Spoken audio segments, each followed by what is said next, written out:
अनेक अनेक ऐसे वीर योद्धाओं का भगवान शिव के द्वारा वध किया गया है।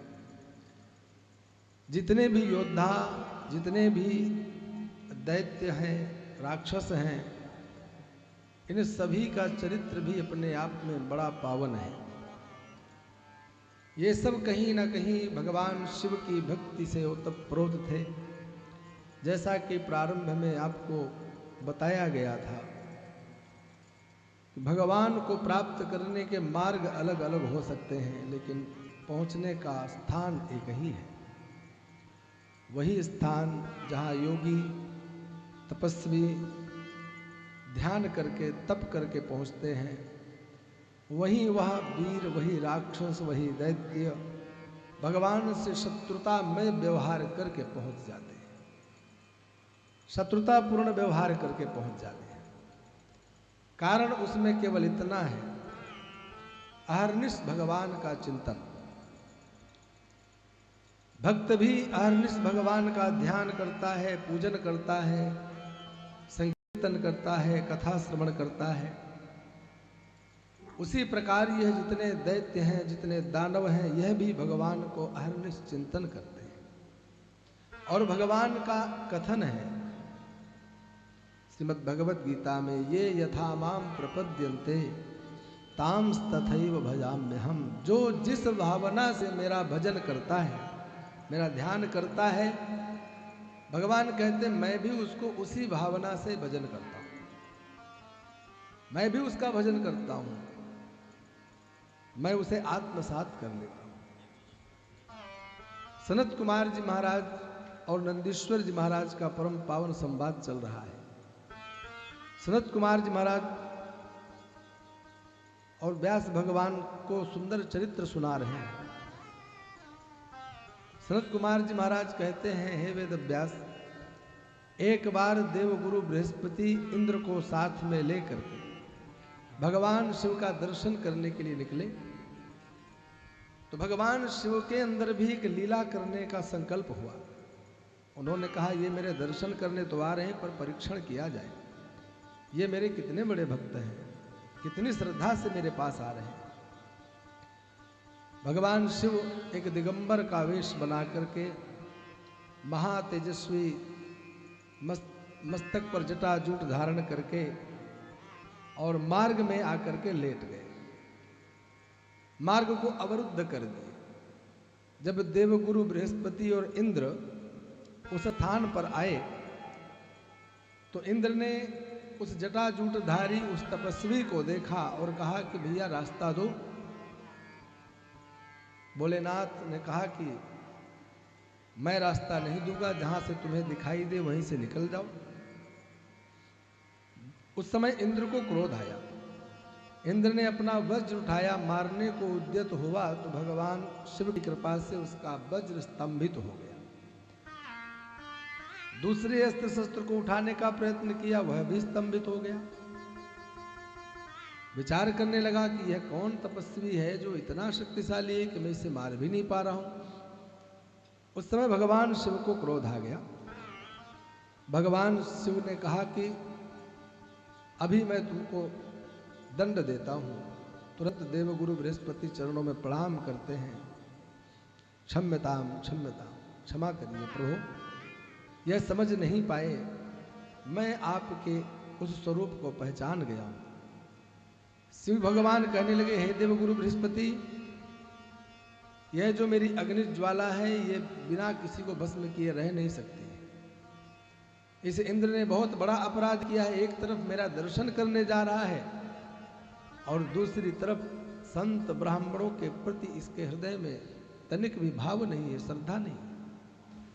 फिर यह तो पाखंड का रूप बना करके जा रहा है, मैं इसे भस्म करूंगा। बारंबार देवगुरु बृहस्पति चरणों में प्रणाम करने लगे, प्रार्थना निवेदन करने लगे। तब भगवान शांत हुए। भगवान ने कहा कि मैं तो शांत हो जाऊंगा, लेकिन यह जो मेरी अग्नि ज्वाला क्रोधाग्नि निकली है ना, इसका मैं क्या करूं।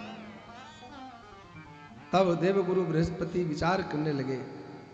भगवान शिव कहते हैं, जैसे त्यागी हुई सर्प की केचुली पुनः सर्प धारण नहीं कर सकता है, उसी प्रकार मेरे द्वारा त्यागी गई कोई वस्तु मैं ग्रहण नहीं कर सकता हूं।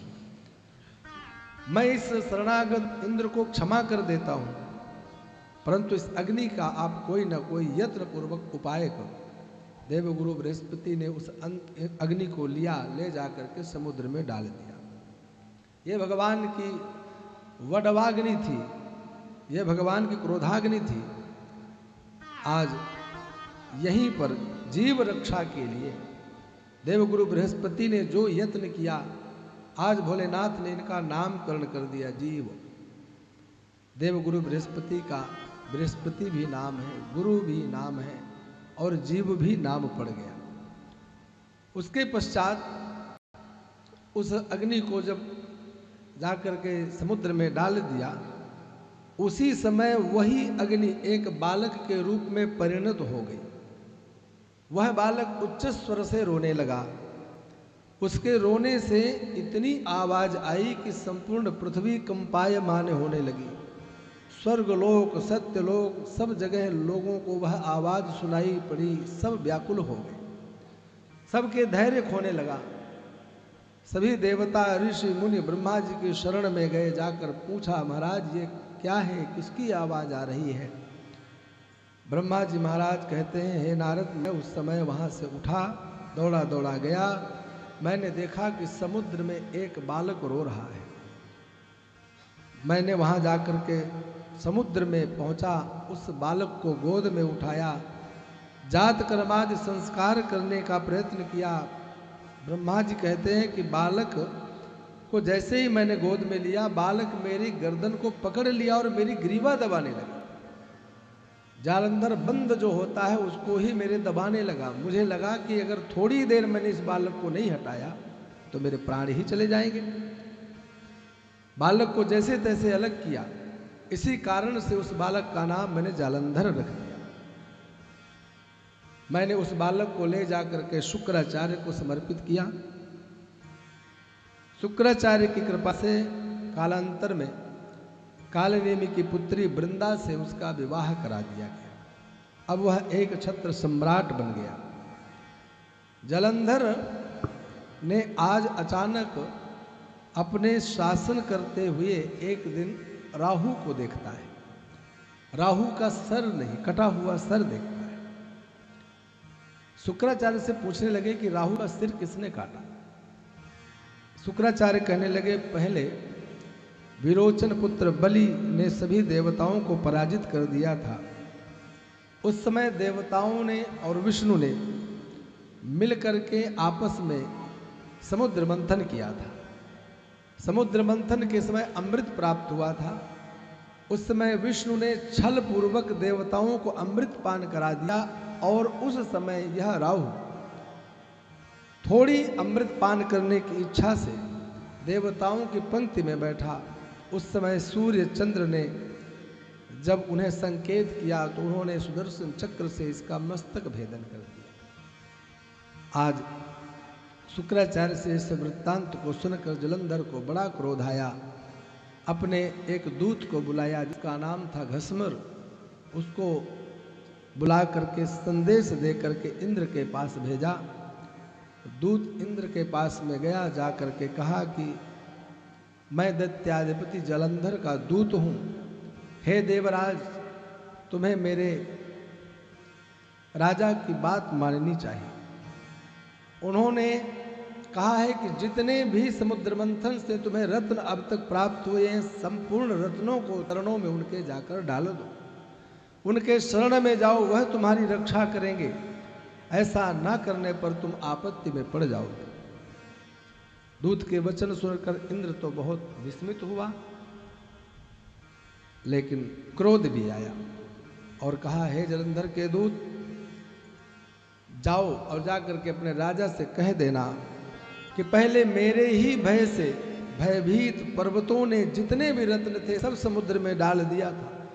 एक समय पर्वतों ने मुझसे शत्रुता की और उस शत्रुता में मैंने पर्वतों को परास्त किया, उनके पक्ष काटे। लेकिन मेरे डर के कारण पर्वतों ने जितने रत्न थे मुझे ना देकर सब समुद्र में डाल दिए थे। मैंने यत्न पूर्वक समुद्र मंथन करवाया, वह रत्न मैंने प्राप्त किए हैं। एक बार शंखासुर जो समुद्र में रहता था उसने भी मुझसे द्वेष किया था। मेरे ही कारण भगवान विष्णु ने उस शंख को वध किया था। हे दूत, तुम जाकर जलंधर को हमारा संदेशा दे देना। अब तो जब जलंधर को मालूम पड़ा कि इंद्र हमारी बात की अवहेलना कर दिया है, तो उसने संपूर्ण दैत्य सेना लेकर के स्वर्ग पर चढ़ाई कर दी। इंद्र का और जलंधर का भयंकर युद्ध हुआ। जलंधर के द्वारा अनेक देवता मारे गए और जब इंद्र के वज्र से दैत्य मरने लगे तो उस समय दैत्य गुरु शुक्राचार्य मंदराचल से जो उन्हें औषधि प्राप्त होती उससे दैत्यों को जीवित कर देते। इधर देवगुरु बृहस्पति भी देवताओं को, मरे हुए देवताओं को जीवित कर देते। जब जलंधर ने देखा कि देवता भी जिंदा हो रहे हैं, तब उन्होंने जाकर मंदराचल पर्वत को उठाकर समुद्र में डाल दिया। हाँ, ताकि देवताओं को कोई जिंदा न कर पाए। इधर शुक्राचार्य जो भी दैत्य मरते उनको मृत संजीवनी विद्या के द्वारा जीवित कर देते। सभी देवता दुखी होकर के आज भगवान विष्णु की शरण में गए। सबने वहां जाकर प्रार्थना की, ऋषिकेश महाबाहु भगवन् मधुसूदन नमस्ते देवदेवेश सर्वदैत्य विनाशक। देवता बोले, हे ऋषिकेश, हे महाबाहो, हे भगवन, हे मधुसूदन, हे देवदेवेश, आप हमारी इन दैत्यों से रक्षा कीजिए। लोगों को प्रसन्न करने वाले, रावण इत्यादि दैत्यों का वध करने वाले हे सीतापति राम, आप शीघ्र ही आकर इन दैत्यों से हमें बचाइए। यह दैत्यों से हम बहुत परेशान हो चुके हैं। स्तुति से प्रसन्न होकर भगवान विष्णु अपना अस्त्र शस्त्र लेकर तैयार हुए। जलंधर के साथ युद्ध करने के लिए तत्पर होने के लिए दिखाई दिए। माता लक्ष्मी को मालूम पड़ा, तुरंत आई और अपने पतिदेव भगवान विष्णु को प्रणाम करके कहा, हे प्रभु, क्या आप युद्ध करने जा रहे हैं? भगवान विष्णु ने कहा, हाँ। क्या आप मेरे भाई जलंधर को मारेंगे? भगवान ने कहा कि विचार तो यही है, अगर वह देवताओं को परेशान करेगा, संतों मुनियों ऋषियों को परेशान करेगा, तो उसका वध तो करना पड़ेगा। भगवती लक्ष्मी कहती, मुझे वचन दीजिए, आप उसको दंड अवश्य दें, लेकिन मृत्यु दंड ना दें, क्योंकि वह मेरा भाई है। समुद्र से ही उत्पन्न हुआ है ना, और 14 रत्नों में भगवती लक्ष्मी भी तो समुद्र से ही उत्पन्न हुई है, इसलिए दोनों भाई बहन लगते हैं। विष्णु भगवान कहने लगे कि देवों की विनती है, मैं युद्ध में जाऊंगा अवश्य, पराक्रम भी दिखाऊंगा, परंतु वचन देता हूं मैं तुम्हारे भाई को मारूंगा नहीं। ऐसा कह करके शंख चक्र गदा पद्म धारण करके गरुड़ पर आरूढ़ होकर भगवान जलंधर के पास युद्ध करने के लिए निकल गए। जलंधर के पास पहुंचे, सबसे पहले जलंधर ने भगवान विष्णु को प्रणाम किया, फिर दोनों का युद्ध प्रारंभ हुआ। एक बार तो जलंधर ने भगवान विष्णु के अस्त्र शस्त्रों को काट दिया। भगवान विष्णु को क्रोध आया, उन्होंने जलंधर पर अमोघ गदा का प्रहार किया। जलंधर इतना विशाल दैत्य था, इतना वीर था कि जिस प्रकार से कोई पुष्प लगता है ना शरीर में, भगवान की गदा पुष्प के समान उसे प्रतीत हुई। भगवान विष्णु ने अनेक अस्त्र शस्त्र चलाए, लेकिन जलंधर का बाल भी बांका नहीं हुआ। आज भगवान विष्णु वहीं युद्ध भूमि में जलंधर की प्रशंसा करने लगे। भगवान विष्णु ने कहा कि हे जलंधर, मैंने तुम्हारे जैसा त्रिलोकी में आज तक कोई वीर नहीं देखा है, मैं तुमसे प्रसन्न हूं, वरदान मांगो। जलंधर कहता, भगवान, यदि आप मुझ पर प्रसन्न हैं, यदि भावुक तुष्टोसी वर में तम वदस्व में, मद भगिन्या मया सार्धम मदगे हे सगणो बस। जलंधर कहता है, भगवान, यदि आप मुझ पर प्रसन्न हैं तो आप मेरे घर में चलिए, यह वरदान दीजिए कि आप मेरा आतिथ्य स्वीकार करें और अकेले मेरी बहन को साथ में लीजिए, अपने गणों को साथ में लीजिए, अपने सेवकों के साथ, पत्नी के साथ मेरे घर में आतिथ्य सत्कार स्वीकार कीजिए। मैं आपको अतिथि बनाकर आपकी सेवा करना चाहता हूँ। पत्नी, कुटुंब, अपने सेवकों को साथ में लिया। भगवान प्रसन्न नहीं है इस बात से, लेकिन चूंकि वचन दे चुके हैं, वरदान देने के लिए भगवान ने कहा है, वचन पूरा करना है। दुखी मन से ही सही अपनी पत्नी के साथ जलंधर के आतिथ्य सत्कार स्वीकार किया भगवान ने। जलंधर ने उस समय जब देखा कि देवताओं का पक्ष लेने वाले जो विष्णु थे, जो मुझसे युद्ध करने में थोड़ी सी सामर्थ्यवान थे, उनको तो मैंने मेहमान बनाकर घर में रख लिया है, अब इनको बचाने वाला तो कोई है नहीं। जलंधर ने उस समय देवता, ऋषि, जिनके पास जो रत्न थे सबको छीन लिया, सबका राज्य छीन लिया। इस जलंधर का सबसे बड़ी शत्रुता देवताओं से थी। देवताओं का तो सब कुछ छीन लिया, लेकिन प्रजा को कभी परेशान नहीं करता था। यहाँ पर वेदव्यास जी महाराज लिखते हैं कि यह प्रजा का पुत्रवत पालन करता था। हाँ, सभी देवता आज दुखी हुए जब सबके राज्य छिन गए, धन छिन गया, आवास मकान सब छिन गए, तब आज भगवान शिव की शरण में गए।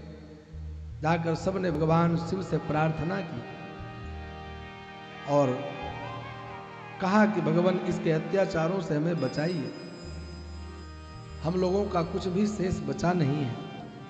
नारद जी कहने लगे कि जब इन्होंने इस प्रकार से किया तब मैं स्वयं में जलंधर के पास में गया। जलंधर के पास नारद जी पहुँचे। जलंधर ने नारद जी का विधिवत सम्मान किया, स्वागत किया और पूछा किस निमित्त आए हो। तब नारद जी महाराज कहते हैं कि आज मैं कैलाश पर गया, वहाँ पर मैंने सैकड़ों कामधेनु, हजारों की संख्या में कल्प वृक्ष, चिंता मणि इत्यादि का दर्शन किया। मैंने वहाँ पर जो वैभव देखा, अन्यत्र है या नहीं, बस वही देखने के लिए मैं कैलाश से निकल करके आया हूँ, तुम्हारे यहाँ आया। जलंधर, मैं तुम्हारे इस वैभव को देखा, तुम्हारे वैभव को देखकर मैं कह सकता हूँ कि जो कैलाश में संपदा है तनिक भी उसमें से तुम्हारे यहाँ कम नहीं है, तुम्हारे पास भी उससे कहीं अधिक संपत्ति है, संपदा है। एक ही कमी है बस। क्या कमी है? बोले जो एक रत्न है ना, जो स्त्री रत्न, उसकी कमी है तुम्हारे पास। जलंधर ने कहा महाराज वो तो भीतर है, मेरी पत्नी है वृंदा, बहुत ही सुंदर है, परम पतिव्रता है। बोले वो बात अलग है, मैंने दिगंबर शिव के पास में बैठी हुई एक स्त्री का दर्शन किया है। उनके पास सभी लक्षणों से युक्त सुमनोहर रत्न, स्त्री रत्न है।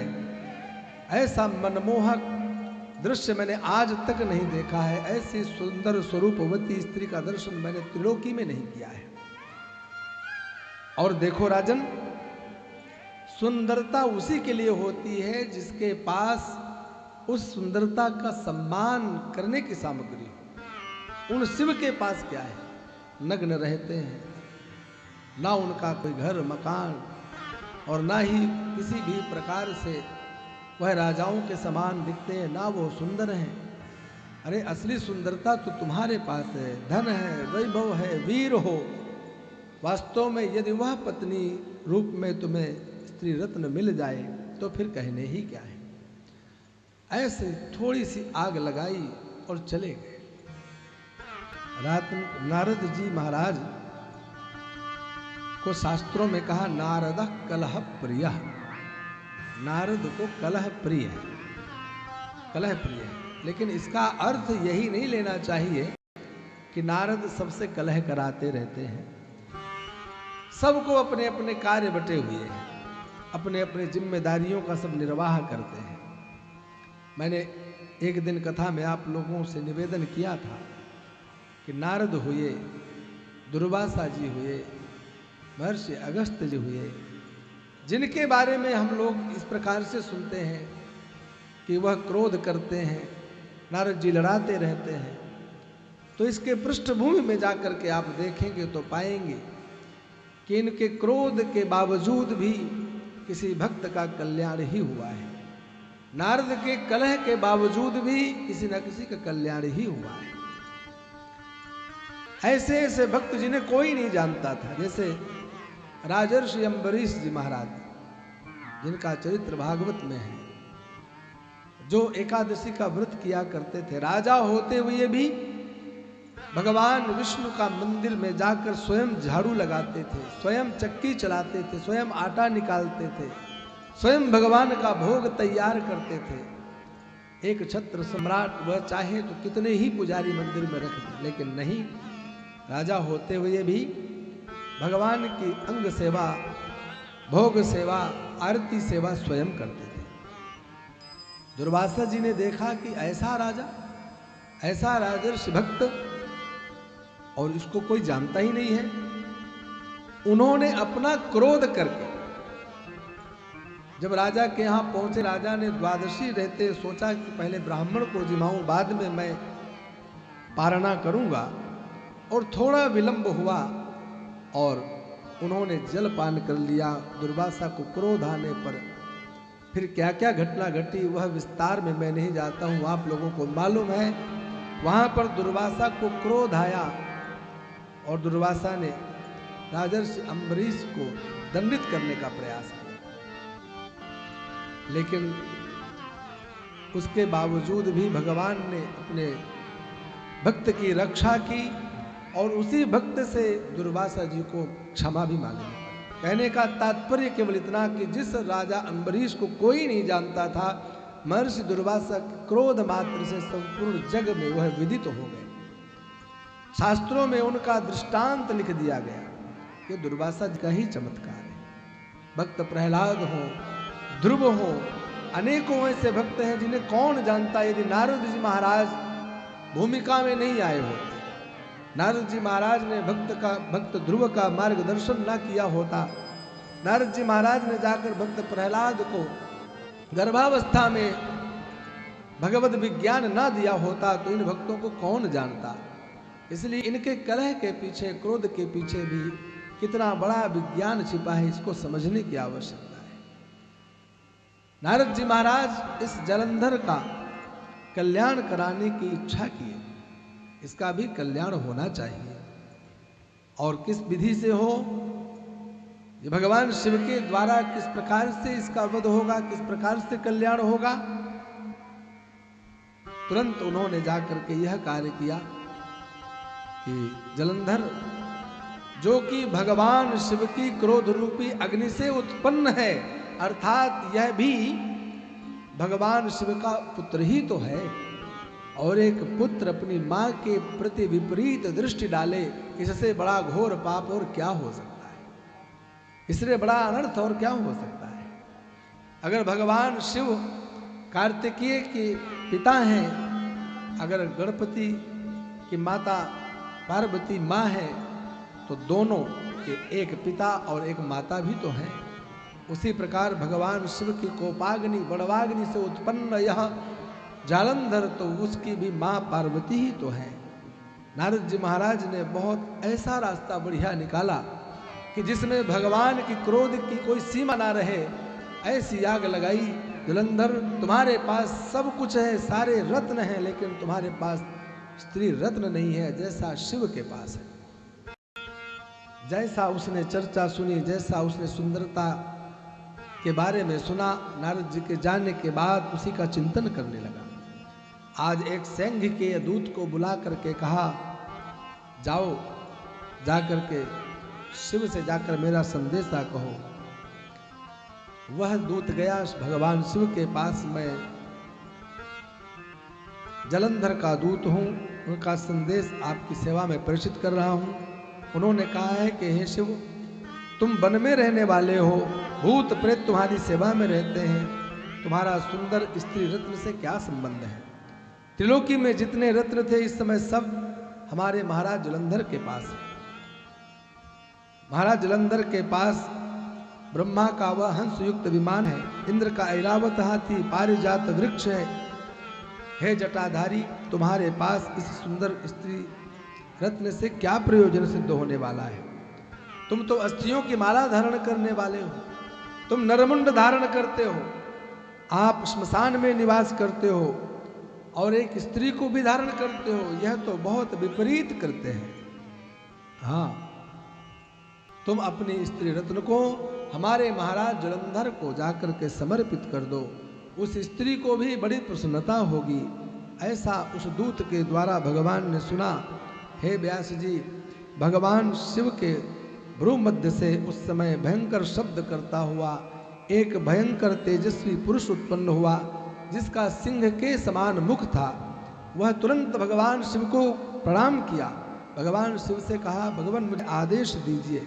भगवान शिव ने कहा कि इस दूत के द्वारा जो जो अपशब्द बोले गए हैं, जो मेरी अर्धांगिनी के बारे में चर्चा की गई है, तुरंत सबसे पहले इसका नाश हो।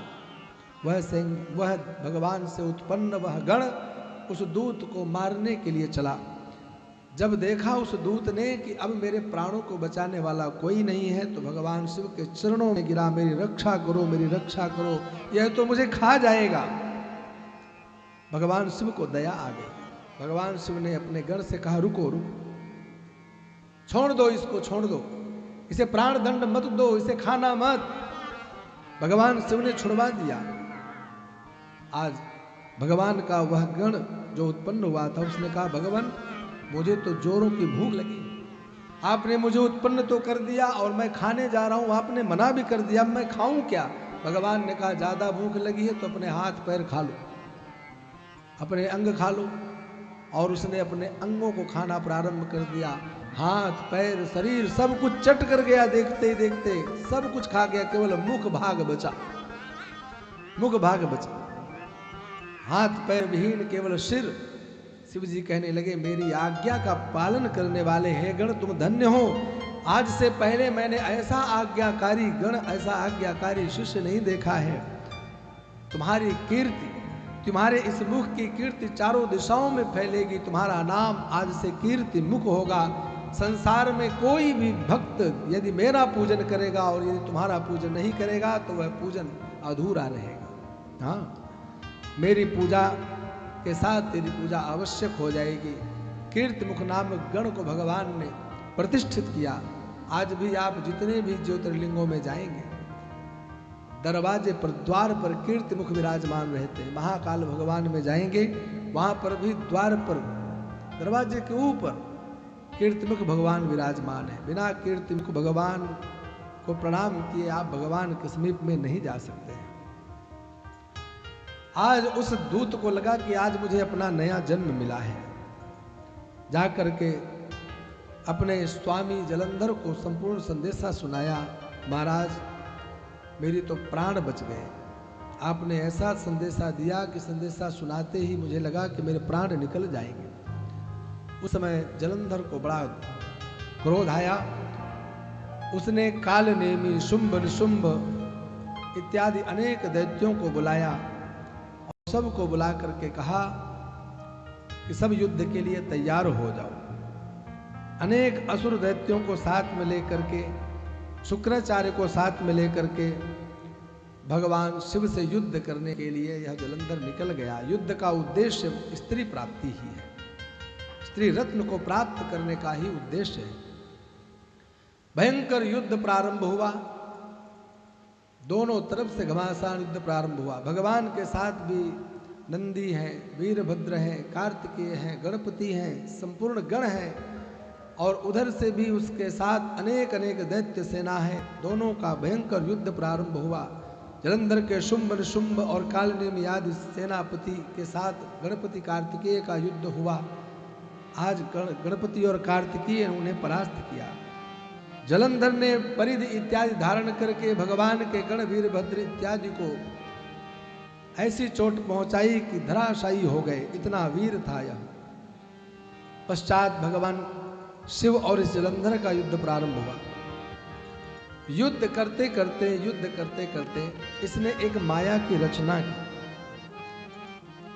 आज इसने ऐसी माया की रचना की कि भगवान शिव को दिखाई दिया कि यहां पर युद्ध भूमि में ही अनेक अनेक गंधर्व नाच गान कर रहे हैं। जलंधर ने उसी समय भगवान को तो इधर व्यस्त कराया नृत्य गान देखने में, और स्वयं शिव का स्वरूप बना करके माता पार्वती के समीप में पहुंच गया। माता पार्वती ने इस रूप बनाए हुए, रूप बदले हुए जलंधर को पहचान लिया। भले ही यह शिव का रूप बना कर गया, पर उन्होंने पहचान लिया कि यह जलंधर है, और वह क्रोध के मारे तमतमा करके अपने कक्ष में प्रवेश कर गई। आज माता पार्वती ने भगवान विष्णु को आमंत्रित किया। भगवान विष्णु ने आज माता पार्वती को प्रणाम किया। माता पार्वती ने कहा कि इस दुष्ट ने एक ऐसा रास्ता खोल दिया है जिसकी मैं कभी कल्पना भी नहीं कर सकती।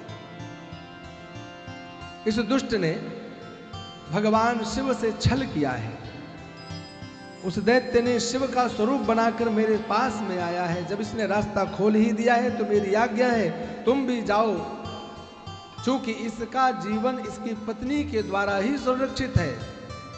वृंदा जो परम पतिव्रता है, उसके पातिव्रत के प्रभाव से ही यह वीर शक्ति संपन्न हो रखा है। जब तक उसका पातिव्रत है तब तक इसका कोई बाल भी बांका नहीं कर सकता है। जब तक उसका पातिव्रत धर्म नष्ट नहीं होगा तब तक इसको कोई मार भी नहीं पाएगा।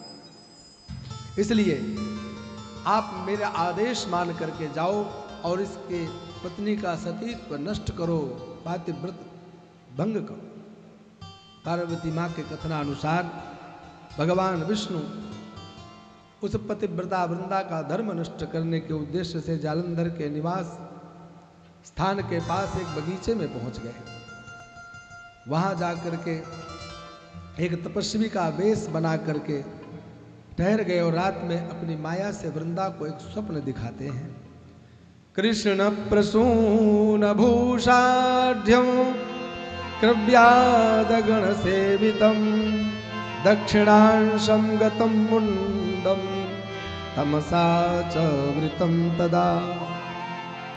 आज वृंदा एक स्वप्न देखती है कि काले काले फूलों की माला पहने गीदड़ भेड़ियों के साथ अंधकार में व्याप्त केवल पति का मुंड कोई लिए चला जा रहा है। जलंधर का शरीर जो तेल में डूबा हुआ है, ऐसे पति के शरीर को देखा। जब प्रातः काल जगी तो उसने देखा कि आकाश में छिद्र है, सूर्य को कांतिहीन देखा। रामचरितमानस में लिखा है भगवान श्री राम के आने से पूर्व ही उस लंका में रहने वाली त्रिजटा ने भी ऐसा ही कुछ स्वप्न देखा था।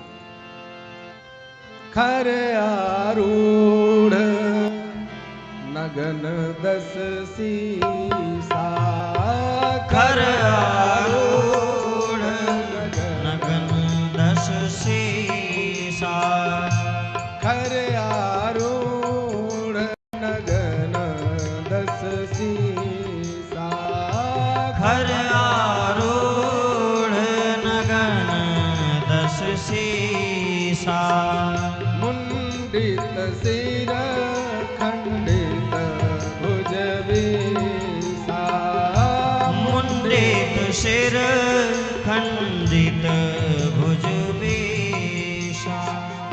यह सपना मैं कहूँ पुकारी, यह सपना मैं कहूँ पुकारी, यह सपना मैं कहूँ पुकारी, यह सपना मैं कहूँ पुकारी।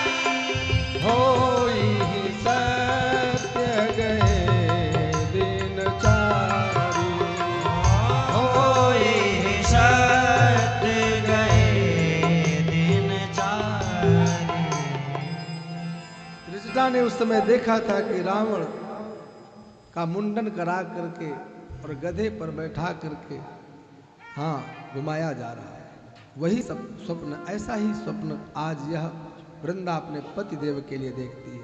गर्दन कटी हुई है, काले काले फूलों की माला पहनाई गई है, आधा शरीर जो तेल में डूबा हुआ है।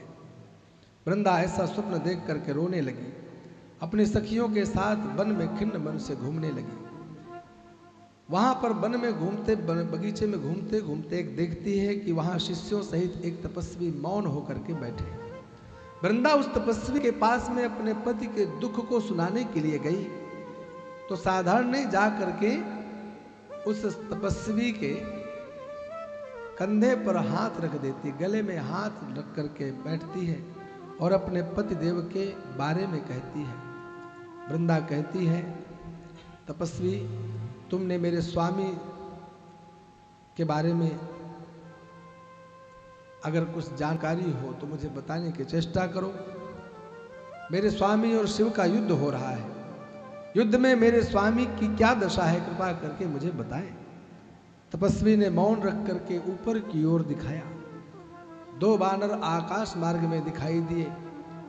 कुछ देर बाद वह उतरे, उनके हाथों में जलंधर का सिर था, अपने स्वामी का सिर और धड़ देख करके वृंदा दहाड़ मर करके रोने लगी और हाथ जोड़कर तपस्वी के चरणों में प्रणाम करके कहती, येन देवा सगंधर्वा निर्जिता विष्णुना सह कथम सतापसेनाद्य त्रैलोक्य विजयी हतः। वृंदा कहती, तीनों लोगों को जीतने वाले की यह दशा कैसे हो सकती है, जिसने सभी गंधर्वों सहित देवताओं को जीत लिया, उस त्रिलोक विजयी जालंधर की ऐसी दशा।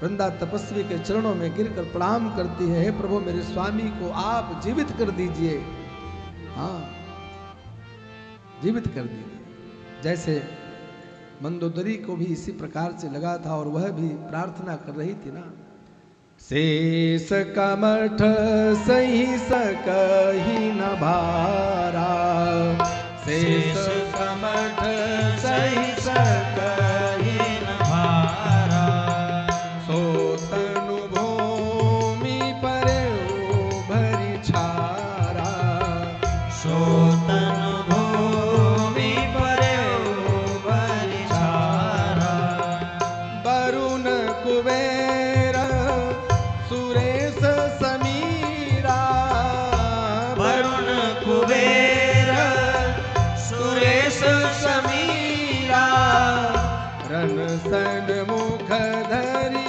काहु न धीरा, रन सन मुख धरि काहु न धीरा। वृंदा का रुदन सुन करके वह भगवान विष्णु, देखिए यहाँ कुछ और नहीं है, ध्यान रखना, वह मुनि भी भगवान विष्णु है और जो जलंधर का सर जो कटा हुआ है वह स्वरूप भी भगवान विष्णु ही है, कुछ और नहीं। ऐसी माया रची कि वृंदा को पहले विश्वास हो कि मेरे पति वास्तव में मर चुके हैं और अगर जीवित हो रहे हैं तो ये मुनि ही जीवित करा रहे हैं। मुनि रूपी भगवान विष्णु ने उस कटे हुए गर्दन वाले उस धड़ और सर को जोड़ा और अपने मंत्रों के द्वारा जीवित कर दिया, अर्थात स्वयं भगवान विष्णु ही जलंधर बन गए। जलंधर बने, अपने पति को देख करके आज वृंदा बहुत प्रसन्न हुई। प्रसन्न हो करके सभी को बुलाया, नाच गाने करवाया, महामहोत्सव मनाया गया, बहुत प्रसन्न है। उस मायापति भगवान विष्णु को न पहचान करके बहुत समय तक उसके साथ में निवास की। आज जब भगवान विष्णु जो जलंधर बने हुए हैं उनके साथ एकांत में जाकर निवास करती है तो पहचान जाती है, उनके हाव भाव से पहचान जाती है और देखते ही दूर हट करके हो जाती है। क्रोध में भर करके कहती है, अरे परित्रिगामी, विष से भी तीक्ष्ण मेरे शाप को तू ग्रहण कर, मैं तुझे शाप देती हूं। तुमने बहुत बड़ा अपराध किया है, तूने एक पतिव्रता का पातिव्रत धर्म नष्ट किया है। यौ त्वया मायया ख्यातौ स्वकीयौ दर्शितौ मम आवेव राक्षसौ भूत्वा भार्यां तब हर्ष्यतः। वृंदा बोली, ये सब रचना तुम्हारी है, तुमने अपनी माया से जिन 2 पुरुषों को मुझे दिखाया था, जो मेरे पति को मरा हुआ दिखाए थे, वही दोनों राक्षस बनेंगे। और जिस स्त्री के लिए तुमने इस प्रकार का यत्न किया, तुम्हारी स्त्री का भी वह हरण करे। तुम भी पत्नी के दुख से दुखी होकर कातरों की भांति बन बन विचरण करोगे। हाँ, यह जो सर्पों का स्वामी शेष नाग है ना, यही तुम्हारा शिष्य बनेगा। यह भी तुम्हारे साथ बन बन की ठोकरें खाएगा। श्राप दिया और बोले कि जो ये बानर जो मेरे पति के नरमुंड को लेकर उपस्थित हुए हैं, इन्हीं बानरों से तुम्हें याचना करनी पड़ेगी, प्रार्थना करनी पड़ेगी, यही तुम्हारी सहायता करेंगे। इस प्रकार से वृंदा ने श्राप दिया। श्राप देकर के तुरंत वहां पर चिता तैयार की और अग्नि में विराजमान होकर के अपने शरीर को नष्ट कर दिया, समा गई। कालिनी कन्या वृंदा का जब वह शरीर भस्मीभूत हो गया, उस समय भगवान विष्णु को बड़ी विरह वेदना हुई, अपने आप में रोने लगे। भगवान विष्णु व्यथित हो गए। आकाश में वृंदा के इस पतिव्रता के इस प्रकार के कृत्य को देख करके सभी देवता जय जयकार करने लगे, पुष्प वृष्टि होने लगी। भगवान विष्णु जो इतने मोहित हो गए वृंदा के ऊपर कि उसी के उस राख की ढेरी में लेट गए। सभी देवता मनाने आए, लेकिन भगवान विष्णु वहां से हिले नहीं, वहीं पर लेट गए, रोने लगे। अब देखिए, यहां पर जो मैंने कल कहा था कि बहुत से लोगों को एक भ्रांति है कि वृंदा ने भगवान विष्णु को श्राप दिया था कि जाओ पाषाण बन जाओ। वृंदा को ही तुलसी की उपमा देते हैं। ये वृंदा और जलंधर का चरित्र भगवान शिव के लिए चरित्र है, ध्यान रखिए। और इसका संबंध जब भगवान शिव से है तो शिव पुराण से अधिक इसका प्रमाण और कौन दे सकता है। शिव पुराण अंतर्गत ऐसा कोई प्रमाण नहीं है कि वृंदा ने भगवान विष्णु को पत्थर बनने का, पाषाण बनने का श्राप दिया हो। यह चरित्र अलग है, वह चरित्र भी आएगा, लेकिन वह आगे आएगा। यहां पर वृंदा के शरीर नष्ट होने के बाद भगवान विष्णु उस वृंदा की विरह व्यथा में इतने व्यथित हुए कि उसी भस्म की ढेरी में, उसी राख को अपने शरीर में लगा लगा करके वहीं लेट गए। खूब आई लक्ष्मी देवी, खूब देवता मनाने आए, लेकिन टस से मस नहीं हुई। उस समय जलंधर की पत्नी का जब शरीर छूट गया, उसका पात्र धर्म भंग हो गया, तो जलंधर की शक्ति भी क्षीण हुई और भगवान शिव को मौका मिला। भगवान शिव ने उस जलंधर के साथ घोर संग्राम किया, जलंधर के धड़ से सर अलग किया, उसको प्राण दंड दिया। सभी देवताओं ने आकर आकाश मंडप में दुंदुभिनाद करते हुए पुष्प वृष्टि की, भगवान शिव का जयकारा लगाया। बोलिए श्री शंकर भगवान की। सभी ने आकर भगवान शिव की स्तुति की। देव देव महादेव शरणागत वत्सल, साधु सौख्य प्रदस्त्वं ही सर्वदा भक्त दुःखः। देवता बोले, हे महादेव शरणागत वत्सल, आप सदा सज्जनों को सुख देने वाले तथा भक्तों का दुख दूर करने वाले हैं। आपके चरणों में बारंबार प्रणाम है।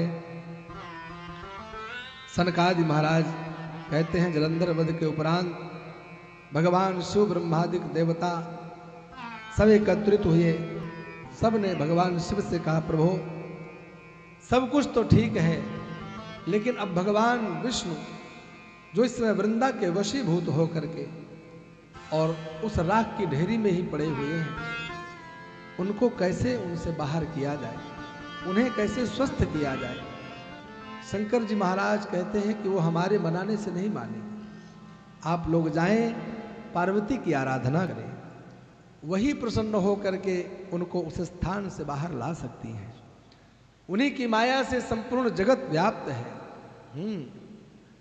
विष्णु और माया, भगवान विष्णु की माया, भगवान शिव की माया ही तो है जो संपूर्ण जगत को अपने अनुरूप चलाती हैं, अपने अनुसार सारे कृत्य कराती हैं।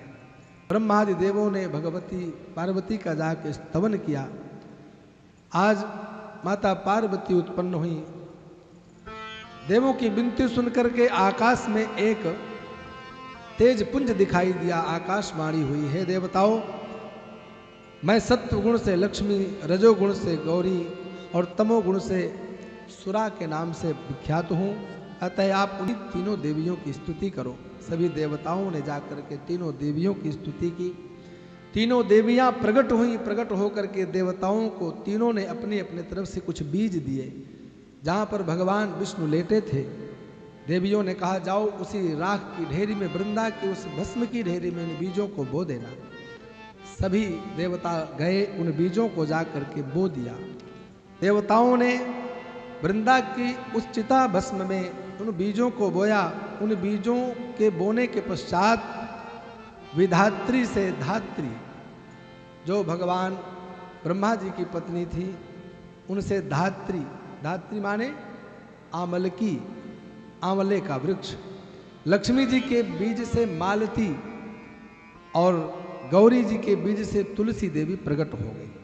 इमानि तत्र बीजानि विष्णुर्यत्रावतिष्ठति निर्वपध्वं ततः कार्यं भवतां सिद्धिमेष्यति।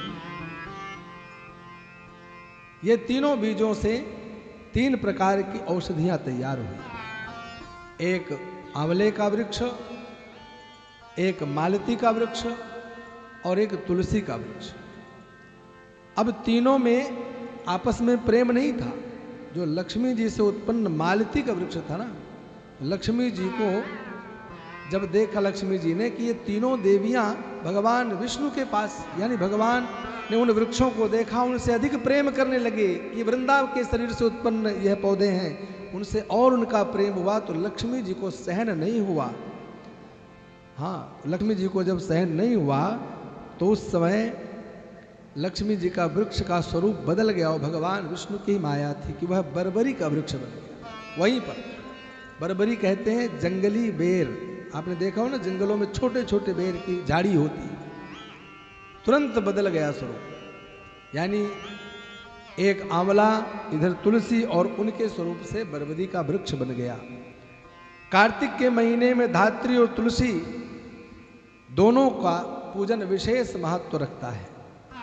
कार्तिक महीने में जो भी भक्त आंवले का वृक्ष का पूजन करता है, तुलसी वृक्ष का पूजन करता है, इन दोनों में दीप दान करता है, दोनों की परिक्रमा लगाता है, उसके प्रति भगवान विष्णु की ऐसी कृपा होती है कि कार्तिक मास के इस दिव्य अनुष्ठान के प्रभाव से ही वो भगवान लोक की यात्रा करता है, वैकुंठ धाम की यात्रा कर लेता है।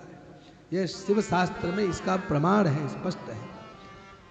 इस प्रकार से भगवान विष्णु को देवताओं ने आकर समझाया कि अब आपको चिंता करने की आवश्यकता नहीं है। भगवान विष्णु ने कहा कि यह वृंदा आपके हमेशा समीप में रहेगी, अहर्निश समीप में रहेगी। इन 2 वृक्षों के प्रभाव से आपके ऊपर सदा विराजमान रहेगी। तुलसी के बिना भगवान विष्णु की पूजा व्यर्थ मानी जाएगी। यह प्रमाण है वृंदा के तुलसी होने का। इससे भी आगे और भी प्रमाण श्रवण करेंगे। यहीं पर इस जलंधर का परम उपाख्यान हम परिपूर्ण करते हैं।